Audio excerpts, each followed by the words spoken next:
Hello YouTube, Robin Hood Bricks here.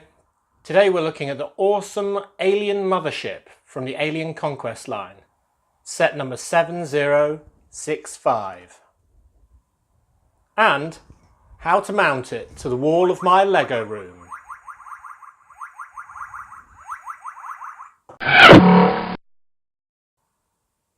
So today we're looking at set 7065, Alien Mothership. This was released in 2011, came with 416 pieces and retailed for £50 or $60 in the US. I think it's an awesome set. It's really easy to get this on eBay second-hand. There seem to be quite a few of them about. You can get them for really cheap given the size of the set. This one was only about £10 because it was missing a couple of pieces, but those pieces I easily sourced through Bricklink, and now it's as good as new. Features include this track round the outside, which is actually a 6-wide railway, complete circle in black, and other features include the claw underneath, which can extend out and grab poor minifigures like our galactic girl, and it also makes a noise when you spin with its sound brick.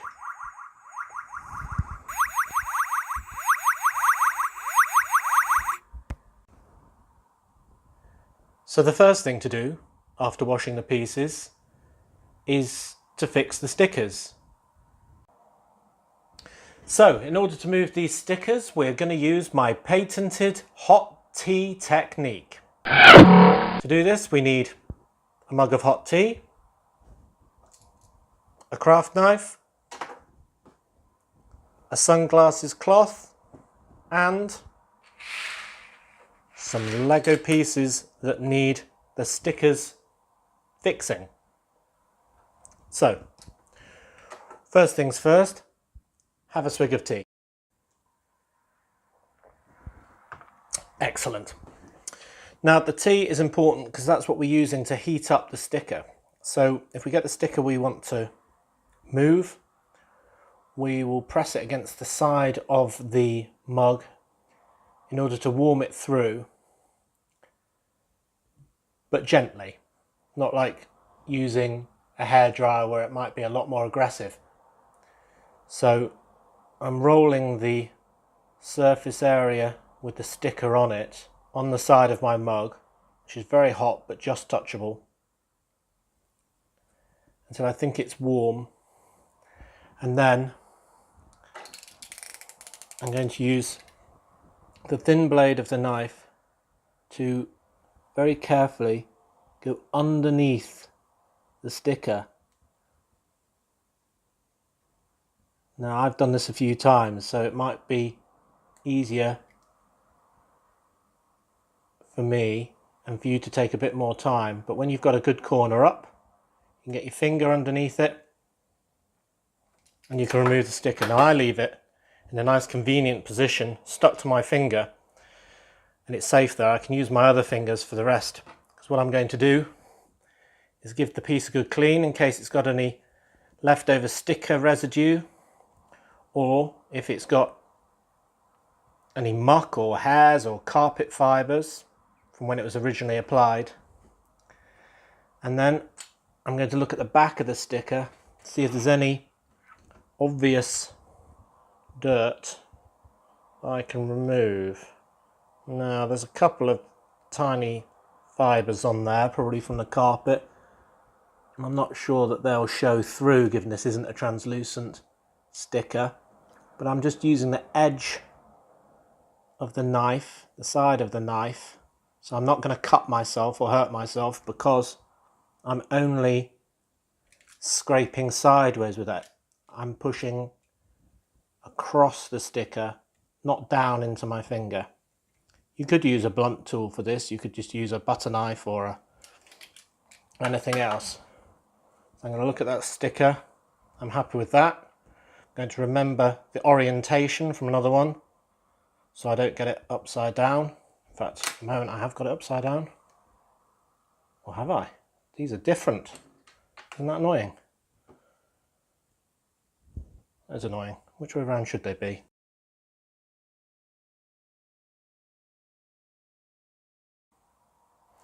A little interruption there where I had to find out which way was the right way with these stickers, because I've got all sorts of different combinations on the ones I've inherited. And this is the right one, and I think it's the symbol of a claw picking up a poor little Lego minifigure. So let's make sure that is the orientation when I reapply this sticker. So I'm going to get one corner right, and then reapply.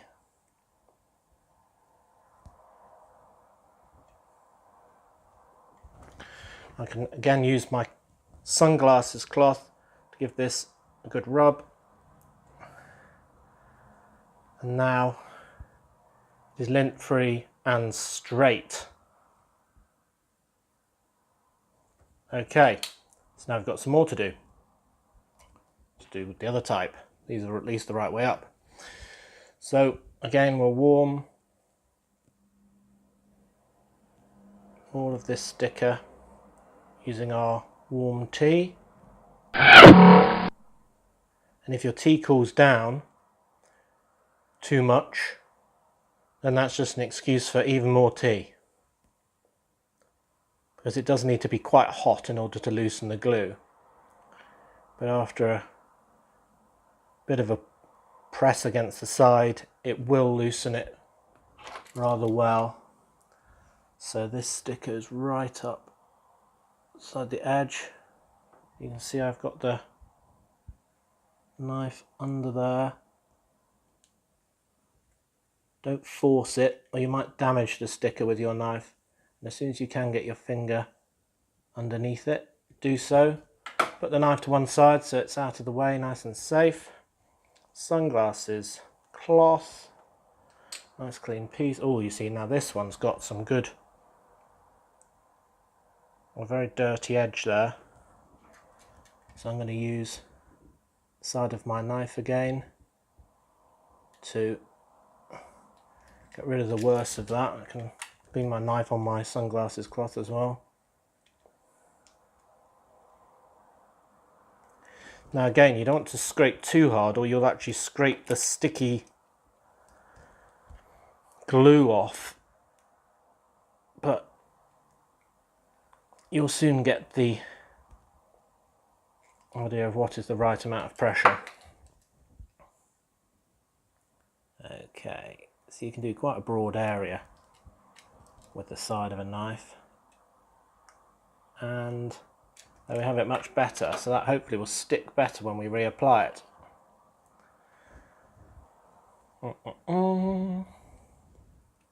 Line the top corner. Equal border all the way around. Careful not to get any air bubbles in it. And there we go. Another sticker, nicely aligned and central, that wasn't before. Right, I'll do the rest. So I'm happy with the stickers now. They're all straight and looking good. So now I'm going to focus on the changes I'm going to make before we get to mounting it on the wall of the Lego room. So I'm going to focus on the saucer in the middle.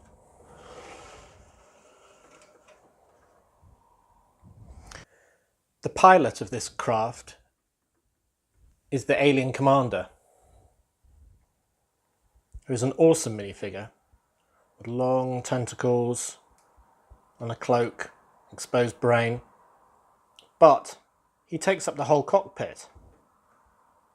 So I propose a change. I'm going to put in the pilot minifigure,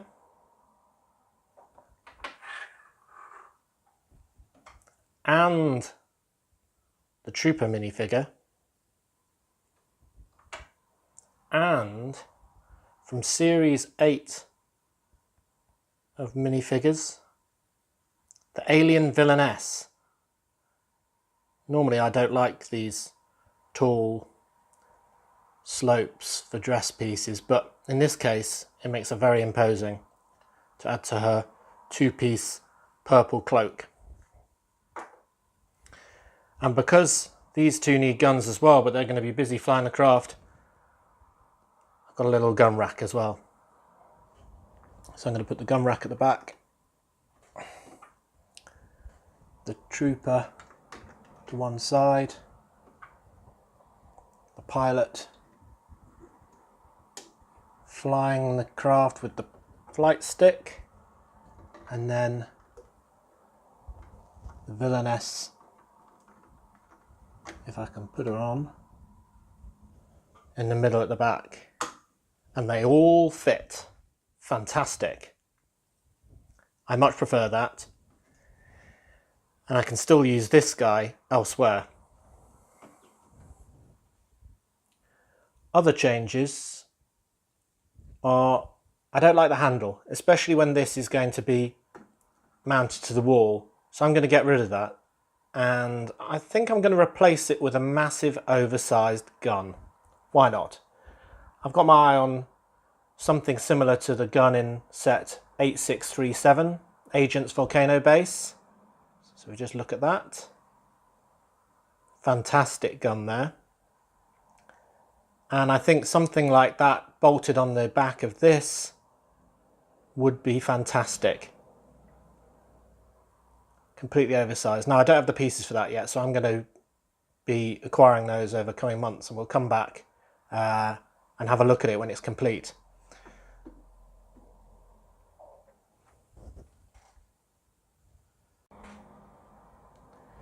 Now for the interesting bit, mounting this on the wall.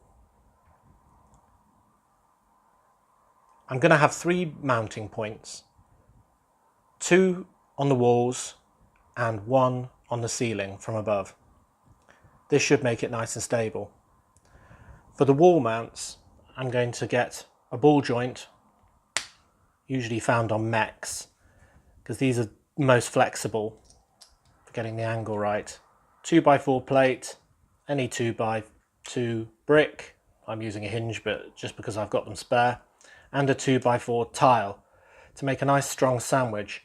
Now this is going to be the bit that's stuck to the wall, and this bit will be attached to the saucer. We'll have 2 of these on adjacent walls,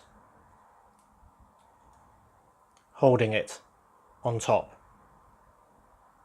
Then on the third side, we'll have some fishing line attached to a hook on the ceiling. Now, the hooks I'm using are command hooks. So these are basically plastic, clear plastic hook for hanging decorations and so on. And there's a sticky removable pad for gluing that to the ceiling. And they don't leave marks if you're careful when you remove them. And for the wall ones, they're basically Velcro pads. These are command strips. This is the mini size, or the stabilization size. One side glues to your wall, one side glues to your bracket, and it can hold quite a lot of weight. Even with this tiny thing, it can hold about 200 grams. So with 3 combined, 1, 2 brackets and the hook, we've got the full 600 grams, which is what the saucer weighs. So let's try mounting these 2 brackets to the saucer.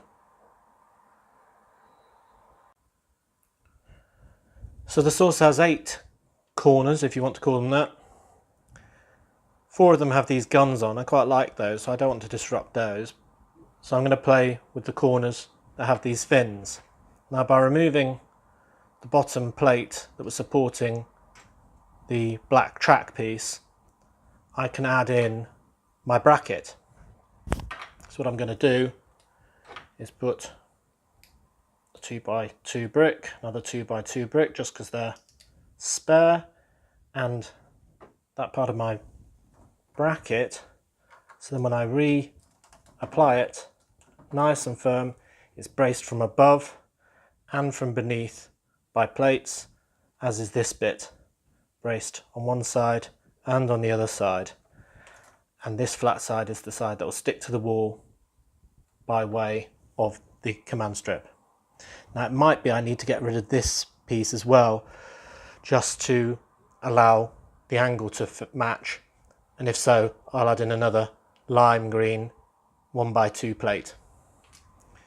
So we'll miss a corner and then we'll add the second one on in exactly the same way here, so that should be nice and strong, and that'll be the corner that bonds to the wall.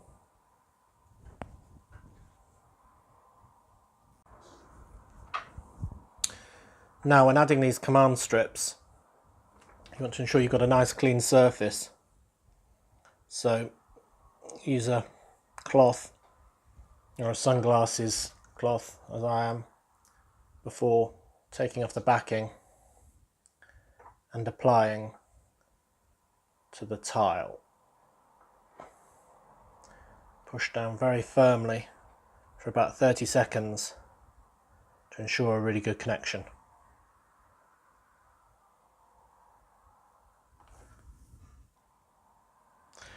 And then to complete the three-way support, I'm going to get some nylon line, pretty much fishing line. Don't know what diameter this is, but it's incredibly strong. It won't be the weakest link for sure. And I'll probably trap it between some bricks, or maybe tie it round the track piece on this corner, which is diametrically opposite the other two corners with the brackets on. Right. Let's go to the Lego room and put this on the wall. So here I am in the Lego room, standing on a step ladder with the alien mothership mounted to the wall. I've tilted it towards us so it's easier to see from all around the room. Obviously it's missing its giant oversized gun on the back. Just got the stump of the mount for that for now. It really is a big beast at 18.5 inches wide, which is 47 centimeters. I've had to actually change the plan from where it was earlier, in that these fins on the corners actually get in the way to a degree of the mount. So the bit that's within the ring of the saucer has to be sticking out one brick, one stud width, as you can see there, so it can be sat on without it interfering. That's the same on both sides. So to recap, we've got two brackets, one on each side, that are held on the wall with a command strip. It's the mini stabilization size, so two of those, and we've got one bit of fishing line trapped between bricks at one end and held on the ceiling with a command strip's ceiling hook. What I did there was I trapped it between some bricks loosely at first, so then I could adjust the length to get the right angle for the room before pushing it firmly together, and that fits easily between the bricks and doesn't cause any issue at all.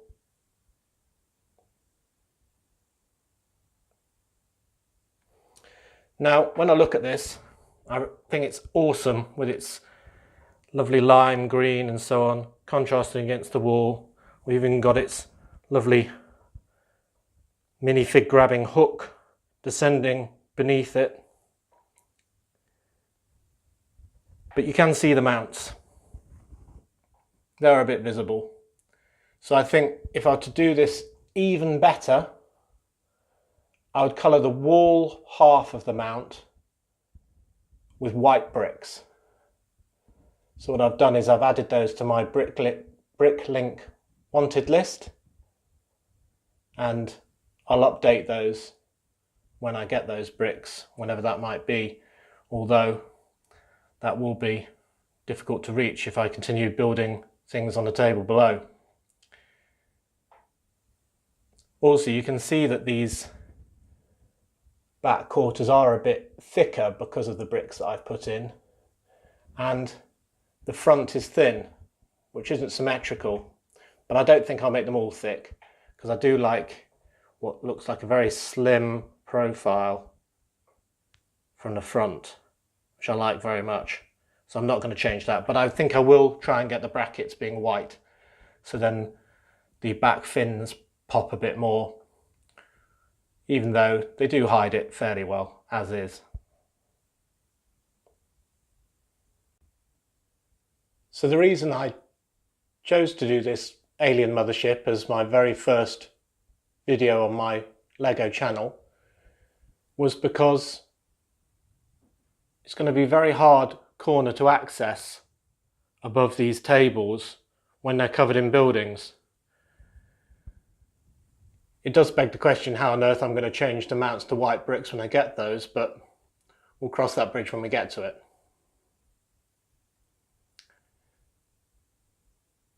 So I'm very interested in your comments and your opinions on both the video and the amendments I've made.